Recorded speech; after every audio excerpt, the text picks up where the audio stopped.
საღამოშვიდობის დიდი მადლობა გადაცემაში მონაწილეობისთვის. ჩვენ საუბარი დავიწყოთ აი მასშტაბური ღონისძიებით, რომელსაც მასპინძლობს დედაქალაქი და მისი მთავარი გზავნილით მშვიდობის როლი ქვეყნის სოციალურ-ეკონომიკურ მდგრად განვითარებაში. მოდით აი ამ ხედვაზე გვესაუბრეთ, ის რაც განაპირობებს ამ ქვეყანაში სტაბილურობას, ეკონომიკურ განვითარებას, როგორი არის ეს მთავარი გზავნილი გადათარგმნილი უკვე სახელმწიფო პოლიტიკაში, რომელსაც ხელისუფლება ახორციელებს.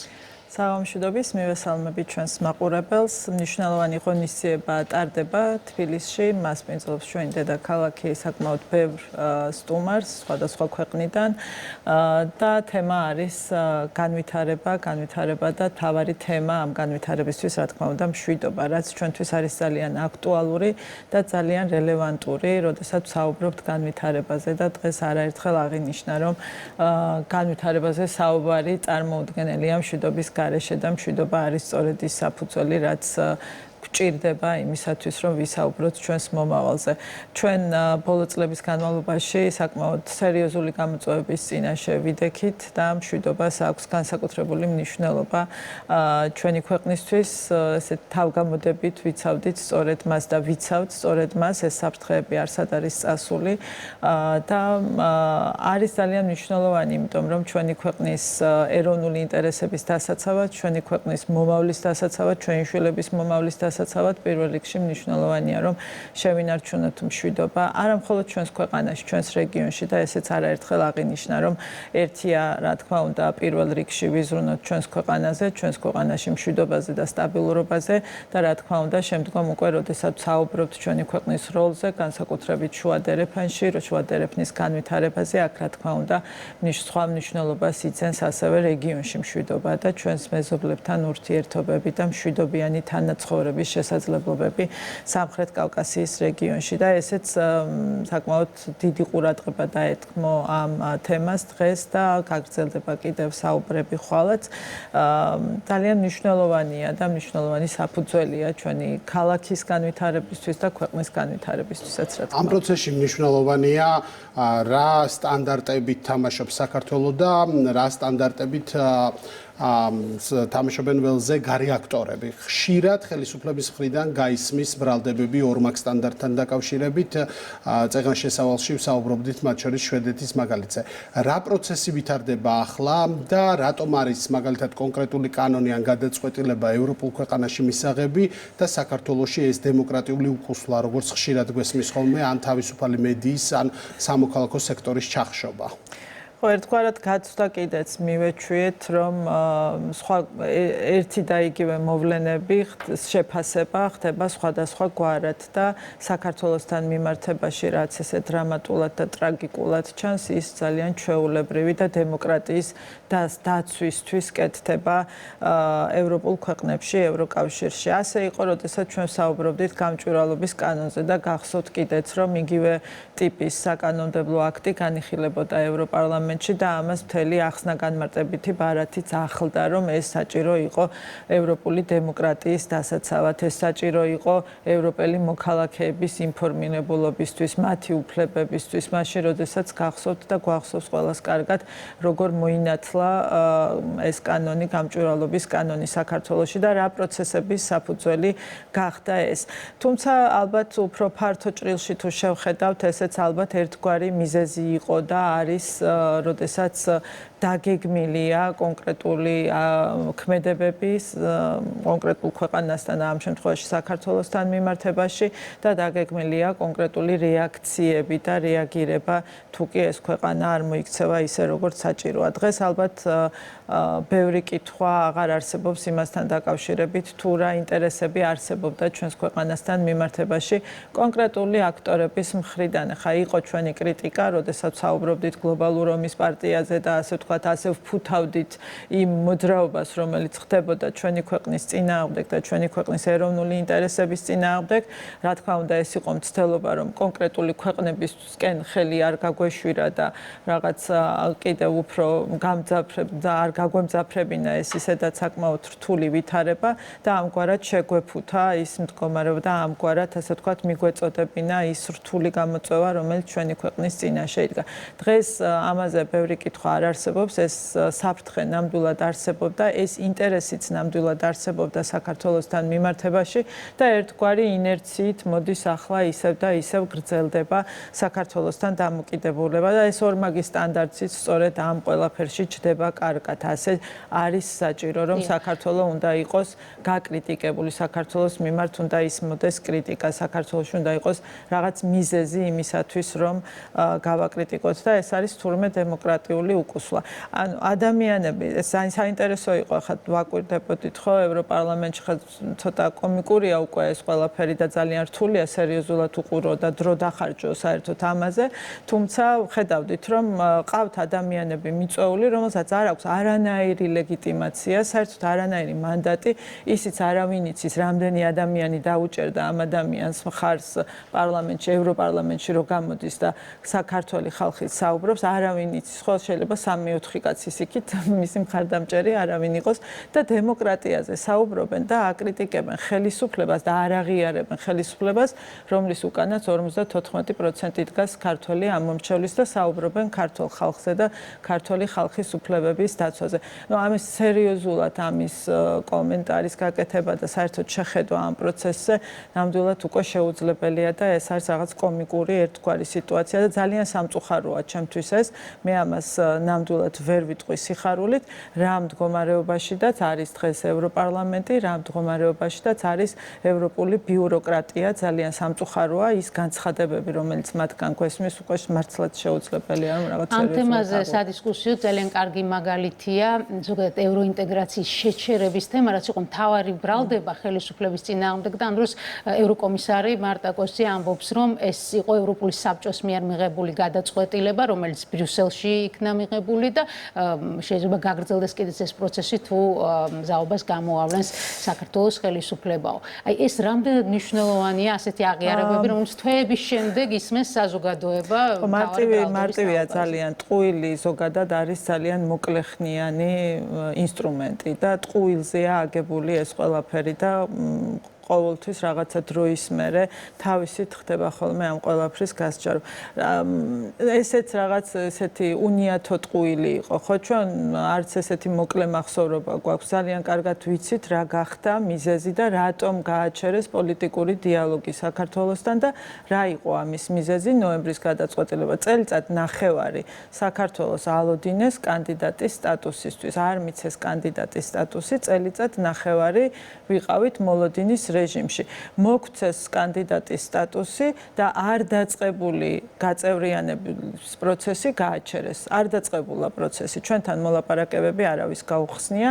ის გადაწყვეტილება, რაც მიიღეს უკრაინასთან და მოლდოვასთან მიმართებაში, საქართველოსთან მიმართებაში არ ყოფილა მიღებული და პირიქით საქართველოსთან მიმართებაში იყო გადაწყვეტილება, რომ საქართველოსთან მაღალი დონის ეს იყო ერთგვარი ასე ვთქვათ სანქცია, რომელიც მაშინ მათ განიხილეს საქართველოსთან დაკავშირებით. და ამ დროს, როდესაც ჩვენ ვამბობთ, რომ იცით რა ჩვენ არ გვინდა ეს ინსტრუმენტი გამოგაყენებინოთ ჩვენს წინააღმდეგ და არ გთხოვთ მოლაპარაკებების გახსნას, სანამ თქვენ არ მიიღებთ ამ გადაწყვეტილებას. თქვენ თვითონ მიიღეთ, ჩვენ არ ვიქნებით ამ რაღაცა თხოვნის, მუდმივი თხოვნის რეჟიმში თქვენთან მიმართებაში. ანუ ეს ინსტრუმენტი, როდესაც ნახეს, რომ ხელიდან ეცლებოდა, თლიანად შემოტრიალდა უკვე ნარატივი და დაბრალდა საქართველოს ხელისუფლებას, თითქოს ჩვენ გავაჩერეთ რაღაც პროცესი, რომელიც დაწყებულიც არ ყოფილა საქართველოსთან მიმართებაში.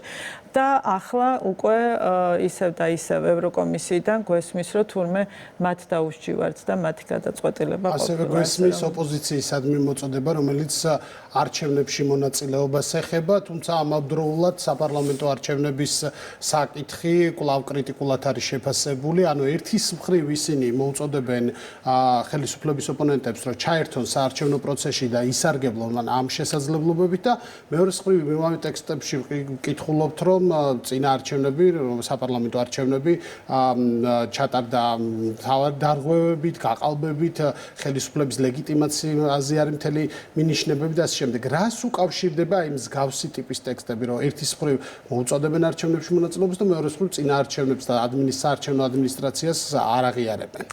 სრული აგონია თუ არ ვიცი რა დავარქვა ამ მდგომარეობას აბსოლუტურად გამოცლილი არიან ყველანაირი პოლიტიკური რესურსიდან ეს ერთი და იგივე ძალა ქვეყნის შიგნით გარეთ ამას მნიშვნელობა არ აქვს ერთი და იგივე ძალა ახორციელებს რაღაც ოპერაციას საქართველოში როდესაც საჭიროა ისინი დგანან არჩევნებში მიიღებენ მონაწილეობას თუ კი ასე გადაწყვეტენ რომ ასე ჯობს არ მიიღებენ მონაწილეობას მერე ბოიკოტს გააკეთებენ მაგრამ ამაშია საქმე რომ აი ზუსტად ამასაც შეცდომით აკეთებენ და საბოლოო ჯამში ისევ თვითონ აგებენ ამ პროცესში და თვითონ ასე ვთქვათ იცლიან იგივე რესურსებს ხელიდან.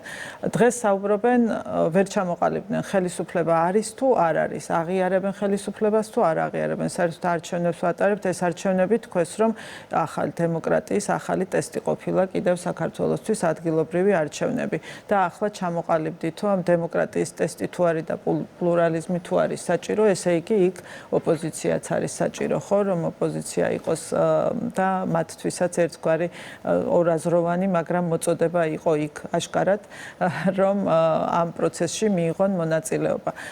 რა გითხრათ, ეს სამწუხარო რეალობაა, სამწუხაროა ისევ და ისევ ამას მე სიხარულით არ ვამბობ, რომ ჩვენი ქვეყანა არის ამ მდგომარეობაში, რომ დღეს ჩვენი ოპოზიცია თუ შეიძლება მათ საერთოდ დავარქვათ ასეთი სახელი, სრულიად არის ქვეყნის წინააღმდეგ ბრძოლაში ჩართული და სრულიად არის მართული გარე აქტორებისგან და უკვე განსხვავებაც აღარ აქვს უკვე მნიშვნელობა, იქ ვინმე უცხოელი იქნება არჩევნებში მონაწილე თუ ქართველი, უკვე ამას მნიშვნელობა აღარ აქვს ფაქტიურად იმდენად შერწყმულია ეს ძალები ერთმანეთთან. შევეხოთ შეერთებულ შტატებთან ურთიერთობის საკითხს. პირველ რიგში ელჩის გადაწყვეტილებას, რასაც ინტერპრეტაციებიც მოჰყვა ხელისუფლების ოპონენტების მხრიდან, რომ თითქოს აი ყველანაირი რესურსი ამოიწურა ორი ქვეყნის ურთიერთობის გაჯანსაღების, რაღაც უკეთესობისკენ წასვლის მხრივ და მან უბრალოდ ხელი ჩაიქნია, ასე ვთქვათ, აი მეგობრულ კალაპოტში ამ ურთიერთობის დაბრუნებაზე. ზოგადად ეს ცვლის თუ არა რაიმე საერთო რთულ ურთიერთობაში და ახლა როგორ გაგრძელდება პროცესი დიპლომატიური კუთხით. ამერიკის შეერთებულ შტატებთან ურთიერთობები რომ ჩვენთვის ძალიან მნიშვნელოვანია, ამაზე არაერთხელ გვისაუბრია, არაერთხელ აღვინიშნავს, ხმამაღლა ღია წერილებშიც დაფიქსირებულა, რომ ჩვენ ძალიან გვაწუხებს ის მდგომარეობა ჩვენი ურთიერთობების, რა მდგომარეობაშიც არის ამერიკულ-ქართული ურთიერთობები და ეს არ არის ჩვენი ბრალი და ეს არ არის ჩვენი გამოისუფით, ასე ვთქვათ, ამ მდგომარეობაში, ხო?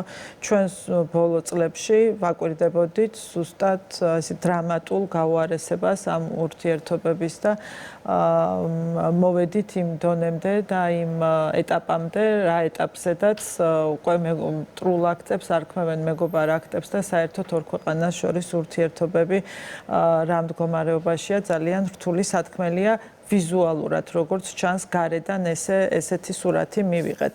რა თქმა უნდა, ამ პროცესში ყველას თავისი როლი აქვს და ამ როლის შესრულება სხვადასხვა დროს სხვადასხვა აქტორებმა შეასრულეს. ეს როლი იყო USAID იყო, მათი დაფინანსებული ორგანიზაციების საელჩომაც თავისი როლი.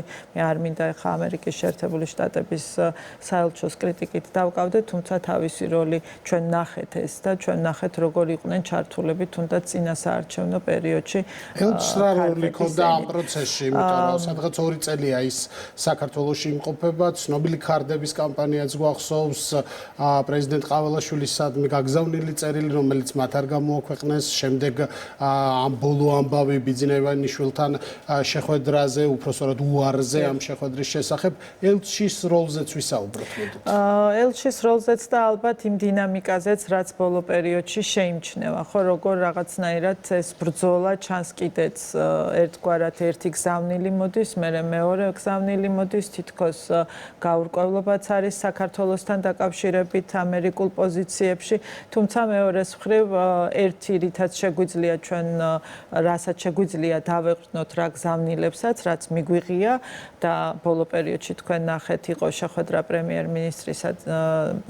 პრემიერ-მინისტრისა და საქართველოში მყოფ სენატორს შორის, სადაც ჩვენ მოვისმინეთ გზავნილი დაკავშნილი იმის თაობაზე, რომ ამერიკის შეერთებულ შტატებს სურს საქართველოსთან კარგი ურთიერთობები და არის გარკვეული მზაობაც ამ ურთიერთობების გაუმჯობესებისკენ და ამ ურთიერთობების პოზიტიური დინამიკა რომ მივცეთ. ახლა ჩვენ ასევე მოვისმინეთ სახელმწიფო მდივნის რუბიოს განცხადება, როდესაც ის საუბრობდა საელჩოების როლზე ქვეყნებთან ურთიერთობებში, როდესაც საუბარი იყო თქვათ იგივე USAID-ის თუ სხვა ორგანიზაციების თუ საელჩო ვინ უნდა იყოს წყარო. საელჩოს აქვს ძალიან მნიშვნელოვანი როლი ორ ქვეყანას შორის ურთიერთობებში და იმ პირობებში, როდესაც ჩვენ ვაკვირდებოდით, რა თქმა უნდა, ამერიკის შეერთებული შტატების საელჩოს საქმიანობას ბოლო პერიოდში, არ ვიცი, ეს საზოგადოებამ გააკეთოს დასკვნა, რამდენად შესაძლებელი იყო ამ პირობებში ურთიერთობების გაუმჯობესებაში საელჩოს ასეთ შემადგენლობას თუ ასეთ საელჩოს მოდით ასე ვიტყვით, შეეტანა გარკვეული წვლილი. მე არ ვიცი რა არის მიზეზები, ჩვენ ვიცით მიზეზი ის რაც გაცხადდა ელჩის მიერ, რომ ის ტოვებს დიპლომატიურ სამსახურს.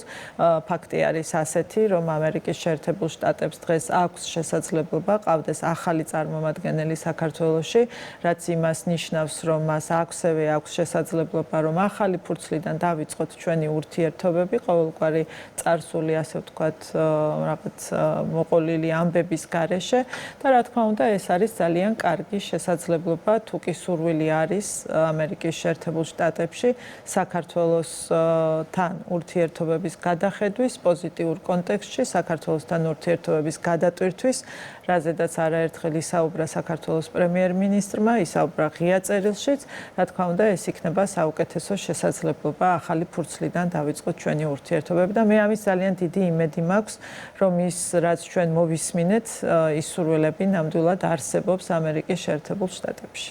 გვინდა გთხოვოთ განმარტება საინფორმაციო ცენტრის ნატოსა და ევროკავშირის გაუქმების თუ მისი ასე ვთქვათ ცვლილების თაობაზე, იმიტომ რომ ეს აღქმული იქნა საზოგადოების ნაწილში, როგორც ილუსტრირება სახელმწიფო პოლიტიკის დამოკიდებულების ზოგადად დასავლური კურსის მიმართ. აი რეალურად რა ხდება და როგორ აიხსნება გადაწყვეტილება. არა, ეს არის ჩვენი დამოკიდებულება ზოგადად სახელმწიფო სტრუქტურების ეფექტიანობასთან დაკავშირებით, თუ როგორი უნდა იყოს სახელმწიფო სტრუქტურები და არაფერი კავშირი არ აქვს საქართველოს დამოკიდებულებას ან ევროკავშირთან, ან ნატოსთან, ან ზოგადად ამ შემთხვევაში საგარეო პოლიტიკასთან. ეს არის ჩვენი შიდა პროცესი, ჩვენს უწყებაში საგარეო საქმეთა სამინისტროში ხორციელდება რეფორმა, რეორგანიზაცია, რომელიც მე ვფიქრობ და ალბათ ძალიან ბევრი დამეთანხმება, რომ არის ძალიან საჭირო. ბევრი წელია საქართველოს საგარეო საქმეთა სამინისტროში მსგავსი რამ არ განხორციელებულა, პატარ-პატარა ცვლილებები ყოველთვის ხდებოდა, თუმცა კომპლექსურად არ შეგვიხედავს იმ პრობლემებისთვის, რაც გვაქვს, არ შეგვიხედავს იმ გამოწვევებისთვის, რაც ჩვენს გარშემო არის და ჩვენი ქვეყნის წინაშე არის და როგორი ტიპის საგარეო უწყება ჭირდება საქართველოს. ამაზე რამდენიმე თვე ვიმუშავეთ, ძალიან ბევრი დავწონეთ, რა ჭირდება საქართველოს, როგორი ტიპის საგარეო უწყება, ამაზე იყო ჩემი პოზიციაც ჩამოყალიბებული და გავრცელებული. ჩვენ გვჭირდება ეფექტიანი საგარეო უწყება, ჩვენ გვჭირდება ეფექტიანი საგარეო უწყების აპარატი, გარეთ კარგი წარმომადგენლობა, რასაც თავისი რესურსი ჭირდება, მათ შორის ადამიანური რესურსი და ეს ცენტრალური აპარატი, რომელიც იქნება მომართული იმისკენ, რომ ის საგარეო პოლიტიკური მიზნები უფრო ეფექტიანად განახორციელოს, ვიდრე ჩვენ ამას დღეს ვაკეთებთ. ამ პროცესში, რა თქმა უნდა, მნიშვნელოვანია, რომ განხორციელდეს ცვლილებები.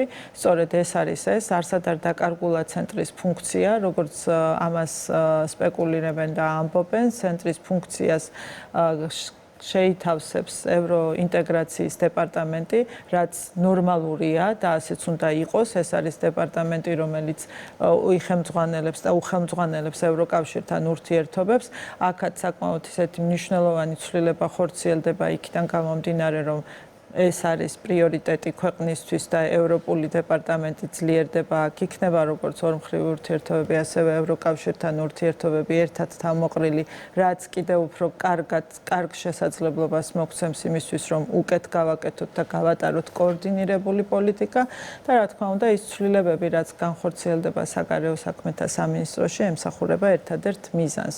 ვიყოთ უფრო ეფექტიანები საგარეო ასპარეზზე და უფრო ეფექტიანად გამოვიყენოთ ის მცირე რესურსები, რაც ჩვენს ქვეყანას აქვს. არ არის საქართველოს ძალიან დიდი ქვეყანა, მრავალრიცხოვანი, არ გვაქვს ჩვენ მრავალრიცხოვანი დიპლომატიური სამსახური, თუმცა გვაქვს ბევრი საელჩო და ბევრი დიპლომატიური წარმომადგენლობა, რასაც რა თქმა უნდა ჭირდება თავისებური რესურსებით უზრუნველყოფა. ბატონო, რახან ნატოს თემატიკას შევახეთ, ზოგადად მინდა კომენტარი გთხოვოთ იმ ინფორმაციებზე, რომელიც ბოლო პერიოდში ვრცელდება, მათ შორის ტრამპის ადმინისტრაციის მხრიდან, სადაც საუბარი იყო, რომ რუსეთმა მოითხოვა ნატოს გაფართოების შეჩერება მის საზღვრებთან და აქ არა მხოლოდ უკრაინაზეა საუბარი, არამედ საუბარია საქართველოზე და ასევე მოლდოვაზე. რა პროცესები ვითარდება ახლა მაყურებელს რო აუხსნათ, იმიტომ რომ ერთის მხრივ თქვენი ოპონენტები გადანაშაულებენ, რომ ამ პროცესში საქართველოს ხელისუფლებამ ქვეყანა ჩამოაცილა მთლიანად ყველა ტიპის მოლაპარაკებების მაგიდას და რუსეთის უკანა ეზოდ აპირებთ რომ დატოვოთ, ეს არის მთავარი ბრალდება რაც გაისმის. მეორეს მხრივ ჩვენ ვხედავთ რომ ამ პროცესში, დიდ პროცესში, მათ შორის შეერთებული შტატები და აღმოჩნდა რომ ნატოს წევრი კიდევ 5 ქვეყანა ფიქრობს რომ შესაძლოა ღირდეს განხილვად ნატოს გაფართოების შეწყვეტა. რა პროცესში ვიმყოფებით ახლა? ერთგვარად თითქოს ახალი არაფერი ხდება, თუმცა რაღაც მაინც ხმამაღლა ხდება გარკვეულ საკითხებზე საუბარი. არც ის არის ახალი, რომ რუსეთი როგორ უყურებს ნატოს გაფართოებას, არც ის არის ახალი, რომ ჩვენ გვსურს ნატოს წევრობა და ჩვენ ამდენი ხანია სწორედ აქ ვხედავთ ჩვენი უსაფრთხოების, ასე ვთქვათ, ქოლგას და სწორედ ამიტომაც იღწოდა საქართველოს და იღწვის საქართველოს იმისთვის და ამიტომაც არის ეს ჩვენი კონსტიტუციური მიზანი, რომ ეს წარმოგვიდგენია ჩვენი უსაფრთხოების, ასე ვთქვათ, გარანტიად. თუმცა მეორეს მხრივ ხედავთ ასევე არ შეუძლებელია ამ პროცესში თვალი დახუჭო და არ შეხედო იმ განვითარებებს, რა განვითარებებიც არის, რა განცხადებებიც კეთდება, რა დამოკიდებულებებით შეიძლება არსებობდეს ნატოს გაფართოებასთან დაკავშირებით. ანუ აქ ერთია ჩვენ რა გვინდა, რა არის ჩვენი სურვილი და მეორე არის ობიექტური რეალობა, რა თქმა უნდა, როგორი იქნება ჩვენი სურვილით მხოლოდ რომ შეგვძლებოდა ნატოში გაწევრიანება, ჩვენ 2008 წელსაც ვიქნებოდით ნატოში გაწევრიანებული და შეიძლება კიდევ უფრო ადრე აღარ მახსოვს ახლა არ შემეშალოს რომელ წელს იყო პრეზიდენტმა შევარდნაძემ თქვა პირველად რომ ეს არისო ჩვენი ადგილი ევროკავშირში და ნატოში ეს რომ ჩვენზე ყოფილიყო მაშინ დამოკიდებული მაშინვე გავხდებოდით ნატოს წევრები და ევროკავშირის წევრები. თუმცა ეს არ არის მხოლოდ ჩვენი გზა, ეს არის ორივე მხარის გასავლელი გზა და ორივე მხარის რა თქმა უნდა ინტერესზე და სურვილზეა დამოკიდებული.